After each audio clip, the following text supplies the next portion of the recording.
Hello students, भौतिक विज्ञान की आज की कक्षा में हम पढ़ रहे हैं वैद्युत द्विध्रुव के कारण उत्पन्न वैद्युत क्षेत्र की तीव्रता निरक्षीय स्थिति।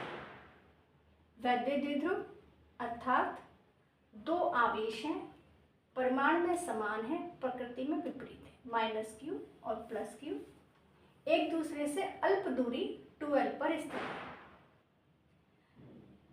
दोनों आवेशों को मिलाने वाली रेखा अक्ष कहलाती है। दोनों आवेशों के बीच मध्य बिंदु पर खींचा गया लंब निरक्ष कहलाता है। यह लंब अक्ष के 90 डिग्री पर है। इस निरक्षीय रेखा पर एक बिंदु P है।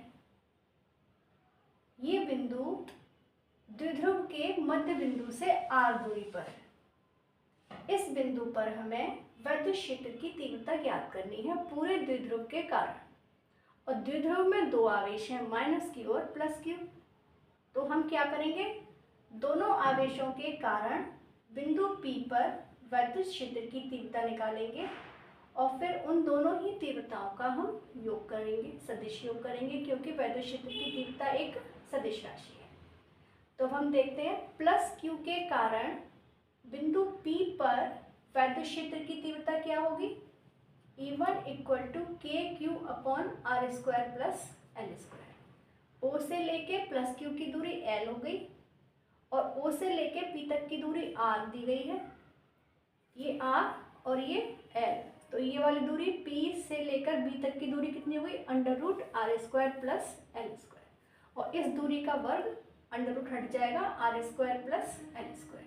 तो E1 क्या हो गया, kq/r² + l²। और इसकी दिशा क्या होगी, वैद्युत क्षेत्र की दिशा क्या होती है, धनावेश से परे E1, ये दिशा है। E2 क्या होगा, -q के कारण P पर वैद्युत क्षेत्र कितना है, E2 = kq/r² + l²। जो दूरी यही है वही दूरी ये भी है। और इसकी दिशा क्या होगी, इसकी दिशा होगी P से -q की। E1 और E2 हम देख रहे हैं दोनों ही परिमाण में समान है, लेकिन दोनों की दिशाएं अलग है। E1 +q से परे, अवे फ्रॉम Q1, और -q की तरफ है E2। अब हम क्या करेंगे, देखेंगे हम ये जो त्रिभुज है PAB, इसमें ये दोनों भुजाएं समान हैं और ये दोनों भी भुजाएं समान हैं। ये जो कोण है वो कोण इस कोण के बराबर है, जो कोण ये है वही कोण ये भी होगा और वही कोण ये भी होगा।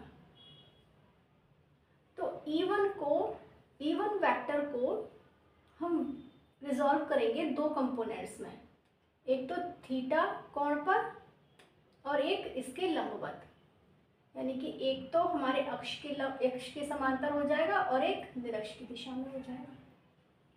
तो हमने E1 को दो कंपोनेंट्स में तोड़ दिया, E1 sin थीटा और ये हो गया E2 cos theta, E1 cos theta. जब भी हम किसी वेक्टर को रिजॉल्व करते हैं दो कंपोनेंट्स में थीटा कोण पर, तो वो जो कंपोनेंट थीटा कोण से लगा हुआ होता है वो उसमें वो हो जाता है A cos थीटा, और इसके लंबवत जो होता है वो होता है sin theta, A sin theta. तो E1 के दो कंपोनेंट E1 sin थीटा और E1 cos थीटा। इसी तरह से E2 के दो कंपोनेंट्स E2 sin थीटा और E2 cos theta. E1 sin theta और E2 sin थीटा और E1 sin थीटा बराबर होंगे, क्योंकि E1 E2 बराबर हैं और ये एंगल भी बराबर, एंगल दोनों में सेम एंगल है sin थीटा, तो ये दोनों एक दूसरे को कैंसिल करेंगे। तो अब बिंदु P पर जो हमें परिणामी वैद्युत क्षेत्र की तीव्रता मिलेगी वो E1 cos थीटा और E2 cos थीटा को जोड़ने पर मिलेगी, और ये दोनों एक ही दिशा में हैं, तो हम इनको जोड़ देंगे। E = E1 cos theta + E2 cos theta. जो E1 है और E2 दोनों सेम है, तो हमने इसकी जगह पर E1 लिख दिया, twice of E1 cos theta. E1 की वैल्यू क्या है, 2kq, E1 की वैल्यू रख दिया इसमें, kq/r² + l²। अब देखें cos थीटा की वैल्यू क्या होगी, cos थीटा बराबर क्या होगा, आधार बटे कर्ण। आधार यहाँ से लेके यहाँ तक हमारा कितना है, l, और ये √r² + l²। तो यहाँ पर हमने cos थीटा की वैल्यू लगा दी। अब देखें 2QL को हमने एक साथ रख दिया, K को बाहर रखा है, अपॉन ये एक पावर और ये R² प्लस L² की हाफ पावर। टोटल पावर कितनी हो गई? 1.5 पावर हो गई 3/2।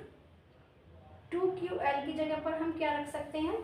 वैद्युत द्विध्रुव का आघूर्ण। 2QL क्या होता है? वैद्युत द्विध्रुव का आघूर्ण P।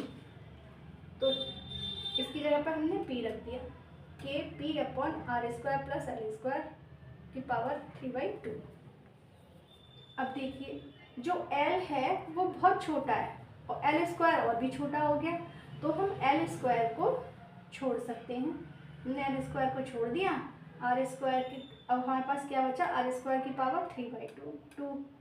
2QL की जगह पर हमने P रख दिया, K एज इट इज, इसमें L² को हमने छोड़ दिया, R² की पावर 3/2। तो ये 2 और ये 2 एक दूसरे को काट देंगे, K की हमने वैल्यू रख दी 1/4πε0 P अपॉन R3।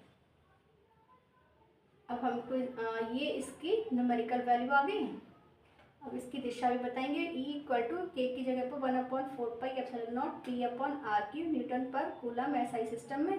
अब इसकी दिशा क्या होगी? देखिए इसकी दिशा ये होगी, अक्ष के समांतर है लेकिन P की विपरीत दिशा में, यानी कि धन आवेश से ऋण आवेश की ओर। बिंदु P पर अक्ष के समांतर धन आवेश से ऋण आवेश की ओर। और हम क्या कह सकते हैं? देखिए P की दिशा क्या होती है? वैद्युत द्विध्रुव आघूर्ण की दिशा क्या होती है? -Q से +Q की ओर होती है। तो P के विपरीत दिशा में भी हम इसको कह सकते हैं। हमको ध्यान है कि अक्षीय स्थिति में हमने जब वैद्युत क्षेत्र की तीव्रता निकाली थी किसी बिंदु पर, जो बिंदु मध्य बिंदु से R दूरी पर था, तो उसकी वैल्यू आई थी K2P अपॉन R3। और निरक्षीय स्थिति में मध्य बिंदु से R दूरी पर स्थित बिंदु पर वैद्युत क्षेत्र की तीव्रता आई है KP अपॉन R3। तो हम ये कह सकते हैं कि अक्षीय स्थिति में वैद्युत क्षेत्र की तीव्रता निरक्षीय स्थिति में वैद्युत क्षेत्र की तीव्रता की दुगनी होती है। कब? जबकि वह बिंदु जिस बिंदु पर हम वैद्युत क्षेत्र की तीव्रता निकाल रहे हैं वह मध्य बिंदु से R दूरी पर है। इस पर बेस न्यूमेरिकल्स करते रहिएगा।